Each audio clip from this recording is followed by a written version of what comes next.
Oh. Oh. What's wrong with you, Waspinator? Waspinator is worried. What? Why are you worried? Waspinator knows that you've looked at many bots, and Waspinator fears that you will not like him. What? You're afraid I'm not going to like you? No way. I mean, after all, I like you so much that I have two of you. What? Why? I'll explain that when we look at you in all of your glory, all of your detail, in the latest GotBot True Review.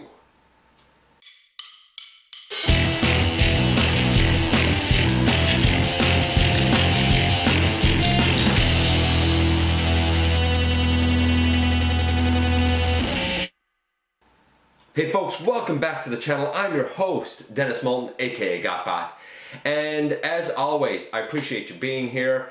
Check out Machinery of Man, the Everything Factor. Look me up everywhere. And, you know, by all means, explore the channel, see what's on the playlist, and see what, you know, tickles your fancy. And we're going to continue today to have a look at the, I guess, celebration that I've been doing of the, you know, Beast Wars era by looking at the Transformers Generations Deluxe class Waspinator. I've been waiting to do this guy. I really have. And I'm glad I'm getting the opportunity to do this now.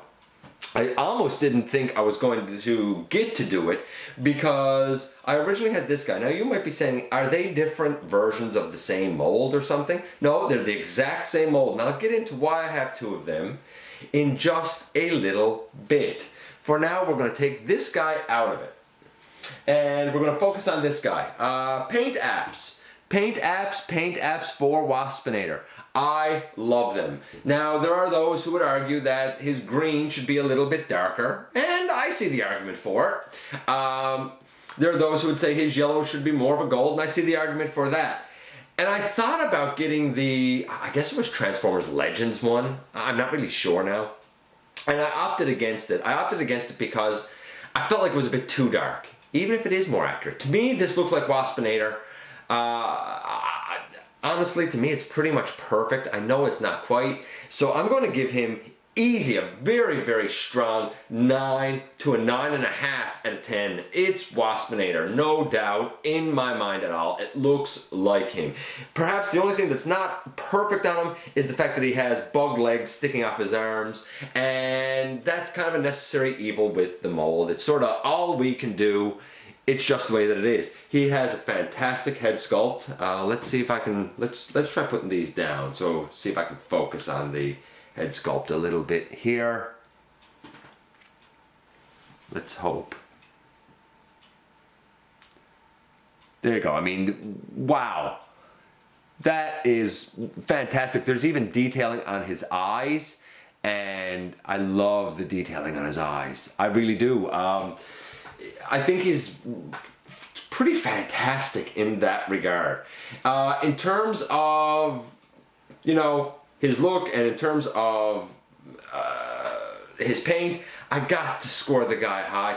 Like I said, he's getting a strong 9.5. No doubt. Articulation. Let's get right into it. In Wasp mode, his bug legs that are here on his arm and here on his arm, they can move.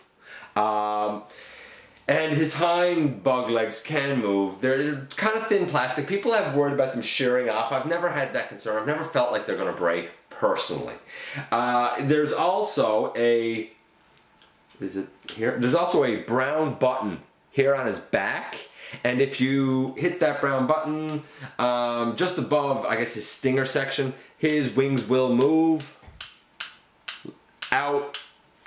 They'll move in, you know, wasp mode. I think that a wasp is supposed to have his wings flap up and down, not side to side, so to speak. So it's probably not quite right, but it's kind of a cool feature. I'm not much of a gimmick guy, but considering this is Waspinator and his wings should move, I kind of dig this gimmick with this guy. The head in robot mode goes left and right. It can look up, it can look down. The arms can go all the way around 360. You have a nice 90-degree elbow bend. There's, I guess technically there's a bicep swivel, but it's because the elbow is into a ball joint. With the elbow into a ball joint right here, that kind of gives you a false bicep swivel. There is no waist. That's unfortunate. The legs can go out that far. They can go, you know, way back, a little off to the side because his bug butt stinger thing here is sort of in the way a little bit. The knees are kind of limited in robot mode. They can bend less than 90 degrees. I think that's kind of unfortunate. See if I can get this, there you go. 90 degrees. They bend 90 degrees out the wrong way. That's for transformation, but hey, you got it if you want it. The toes tilt down and up. The heels do the same. Is there wrist articulation? I think there's wrist articulation. Yeah, there's wrist articulation, so that's good. And his legs can go way out to the side. And his arms can go way out to the side, even though you're going to kind of get bug legs across his face. He has pretty fantastic weapon storage because his stinger is his blaster, so it goes back in his stinger section down here, and you basically pop it out if you can. Now, that can be a bit challenging, to be honest with you. There you go. Let's lay Waspinator aside. You take his stinger blaster that you have right here, and you open it up, and he holds it like this. It is clear translucent plastic for the most part, which I kind of don't really like, but it's okay for this blaster, I think. It's alright. It's an alright blaster. I do sort of dig how it folds around, and the clear translucent plastic goes over the post that's in there, and then that post goes into, see if I can get his wings out of the way to show you, goes over if it'll focus, goes over a hole in the tail section. So you take that and you take this and you put the peg into the hole, and there you go, you have his stinger back on. It's okay articulation. You know, he stands quite well for the most part. He does. You can get some dynamic poses out of him. The limitations with the knee sort of bother me, but that's the only thing really that bothers me. Everything else I think is pretty good with this guy. So that being said, I'm going to actually give him, let's say a strong 8 for posability, playability. So we have an 8, a strong 8, we have a strong 9, basically, if not a little bit more. Right now, Waspinator is a, you know, an 8.5 to an 8.75, and it's a strong one. He is a good figure, a good representation of the character. And now we're popping to transformation. And if you have seen my look at Rhinox and Rat Trap, those guys were really panelly. Rhinox in particular, I did not like his transformation. I like this guy's transformation for the most part. Before I do that though, I guess I'll bring this in. Here he is next to a modern day deluxe, this being the Titans Return Mind Wipe, and they scale pretty well, even though I guess technically Waspinator should be a lot smaller. Here he is also next to the Titans Returns. Oop, I knocked everything over there.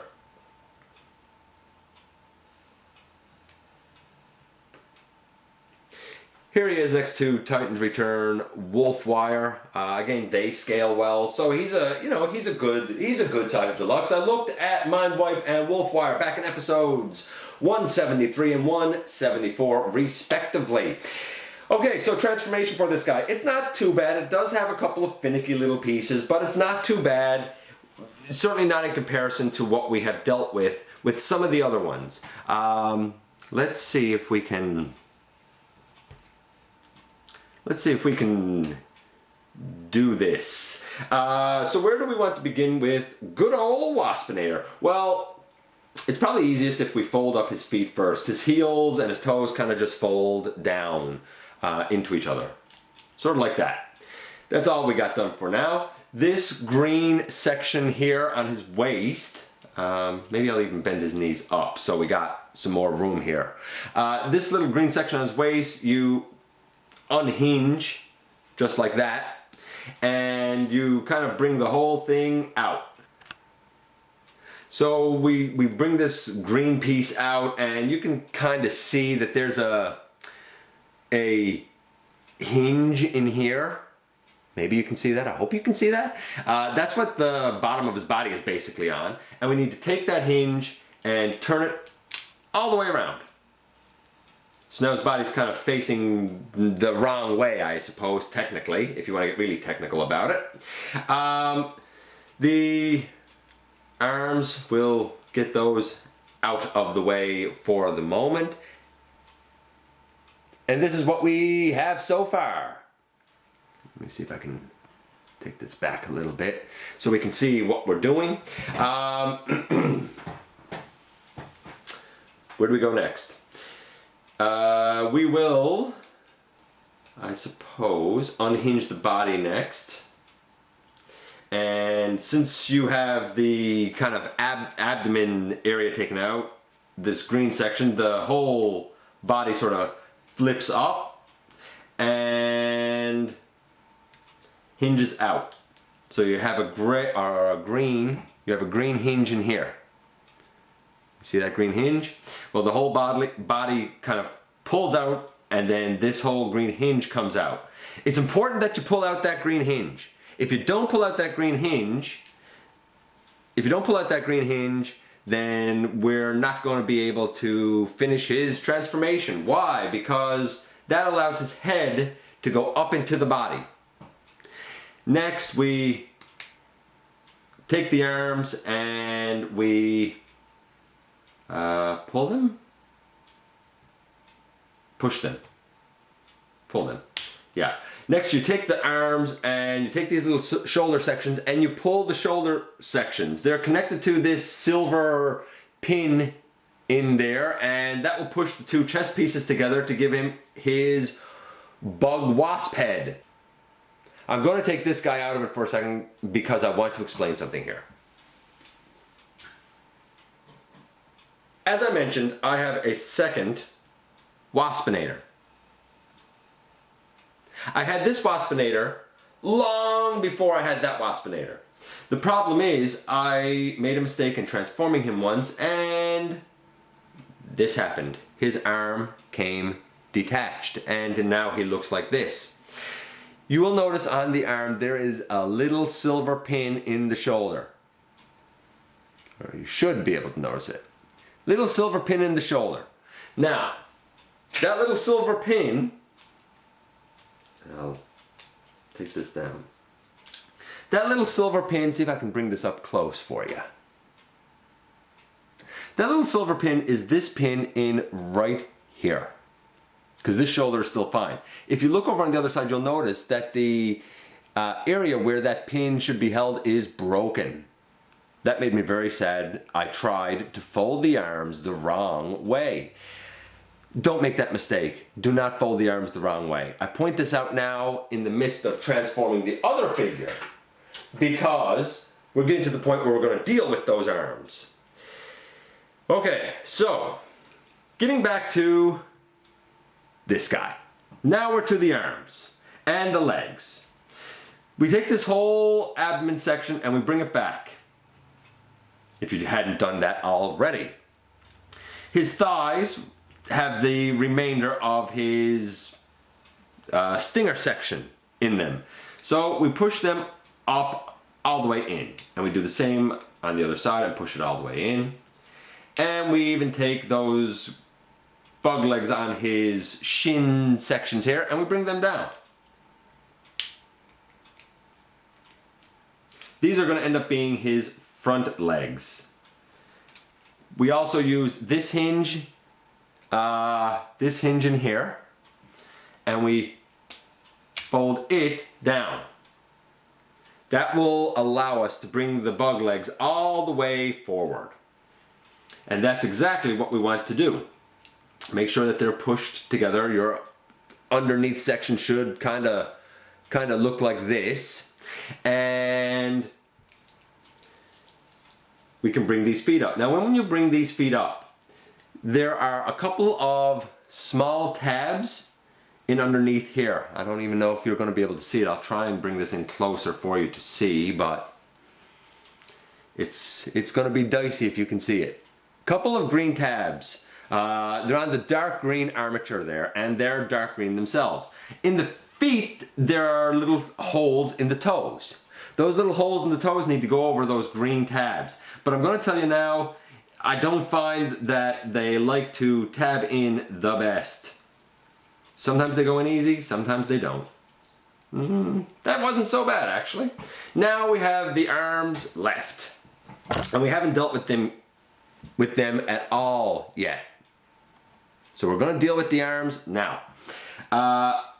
You take this arm, and now I tried to bend them back, and that's why I broke it. You need to actually bend them in. This way. And get that one bent in, and get... Actually, maybe I should do this before I put the toes up.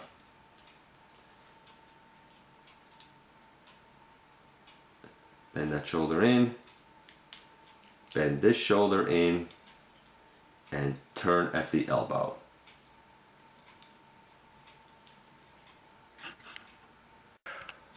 Okay, so I done this off camera because I didn't think that everyone would be able to see what I was doing. You can see that the shoulders are bent all the way in. Dealing with the shoulders still makes me nervous. It is definitely the most finicky aspect of this transformation, but the shoulders should be straight across just like they are right there. You should be able to see that they are straight across.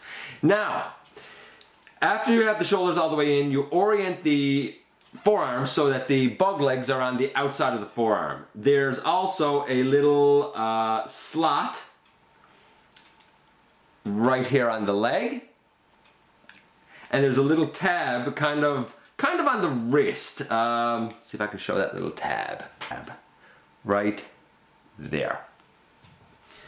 And that little tab goes into the side here, and that little tab goes into the side over here. And then we take the bug legs that remain and bring it down, and take the bug legs that remain after we orient the wings and bring it down.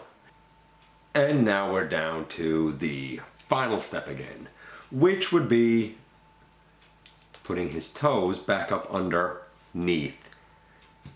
And boom, in the end, there you have Waspinator in his bug mode. I love it. I really do. I think it's a great looking bug mode. I think it's a great looking bot mode.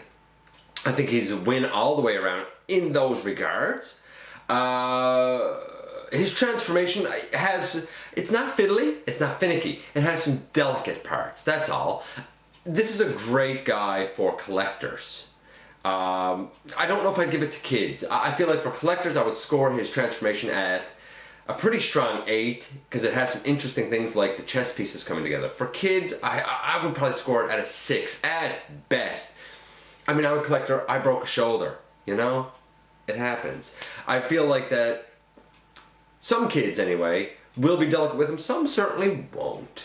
So I'm going to have to give his transformation overall score of about a 7 because of that fact. That doesn't mean it's bad, it just means that there's things you need to watch out for with it. He was already getting a strong, like 8.5.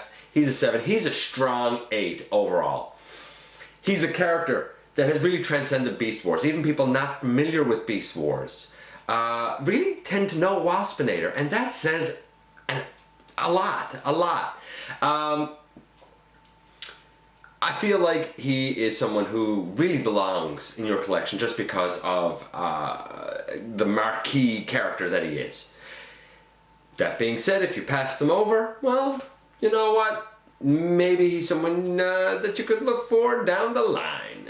If he's already, you know, a figure that you have, I hope that you enjoy him. Anyway, that is it for this guy. He is a strong 8. I love him. It's a great updated version of him.